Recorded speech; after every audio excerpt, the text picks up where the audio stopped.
Ассаламу алейкум, урматтуу кардарлар. Мен Бишкектеги Жалгич районундагы Тагарагын Нижний Жалдагы Курчатов көчөсүндө турам. Бул жакта Эрл Групп компаниясы салган 10 кабаттуу монолитный каркас менен кызыл кирпичтен салынган үйдүн жанында турабыз. Ушул жактан могул үйдөн 7 этажынан 3 бөлмөлүү батир сатыкка чыкты. Үй аябагандай сапаттуу материалдар менен салган, ички ремонтуна дагы таптакыр сөз жок. Кийинки видеолордон көрөсүздөр.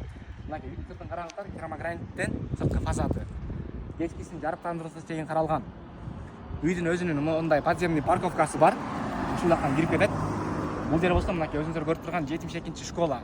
Андан сырткары бала бакча, мектеп, там аптека, кафе, магазин сыяктуу бардык керектүү нерселердин бардыгы каралган. Бул жак болсо уже средний жал, Соровский училище, андан кийин Манас университети, ошол жактагы чоң мечит дегендей. Бул мына ылдый карай жүрсөңүздөр Акунбаев көчөсү. Аябагандай сонун районунда жайгашкан, сонун үйдөн батир чыгып жатат. Кайрылыңыздар, экрандагы нөмөрлөргө дагы толугураак